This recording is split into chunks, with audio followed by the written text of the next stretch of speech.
আসসালামু আলাইকুম প্রিয় দর্শক। ৬.৭ মাত্রার ভূমিকম্প হওয়ার পর মানুষ স্বাভাবিকভাবেই আতঙ্কে রয়েছে। কারণ ভূমিকম্প জানমাল সহ বড় ধরনের ক্ষয়ক্ষতির আশঙ্কা থাকে। এই পরিস্থিতিতে অনেকেই জানতে চান ভূমিকম্পের আগাম কোনো সংকেত পাওয়া কি সম্ভব?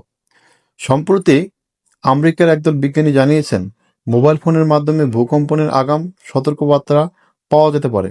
তাদের গবেষণা অনুযায়ী নির্দিষ্ট কিছু প্রযুক্তি ব্যবহার করে মোবাইল সেন্সর ভূকম্পন শনাক্ত করে দ্রুত বার্তা পাঠাতে পারে। তাই আজকের ভিডিওতে আমি দেখাবো কিভাবে আপনি আপনার মোবাইলের মাধ্যমে ভূমিকম্পের আগাম সতর্কবার্তা বা সংকেত পাবেন এবং সেটি সেট আপ করার সম্পূর্ণ প্রক্রিয়া আপনাদের দেখাবো। তো ভিডিওটি শেষ পর্যন্ত দেখুন। প্রিয় দর্শক, প্রথমে আমি এই সেটিং অপশনে ক্লিক করব। সেটিং অপশনে ক্লিক করার পরে উপরে সার্চ বারে SERVIC সার্ভিস লিখে সার্চ দেব।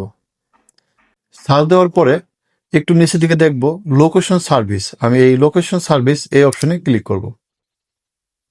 ক্লিক করার পরে একদম উপরের দিকে দেখবেন আর্থকোয়াক অ্যালার্টস। আমি এই আর্থকোয়াক অ্যালার্টসে ক্লিক করব। ক্লিক করার পরে আমাদের সামনে এরকম একটা ইন্টারফেস চলে আসবে। এখানে দেখতেছেন আর্থকোয়াকস অ্যালার্টস নামে একটি অপশন রয়েছে। আমরা এটাকে অন করে দেব। এটা যদি আপনাদের মোবাইলে অন থাকে তাহলে অনই রেখে দিবেন। যদি এটা অফ করা থাকে তাহলে এটা হাতের আঙ্গুল দিয়ে এটাকে অন করে দিবেন। তো আশা করি আপনার মোবাইলে আর্থকোয়াক অ্যালার্টস কিভাবে চালু করবেন এই বিষয়টি সহজভাবে বুঝতে পারলেন।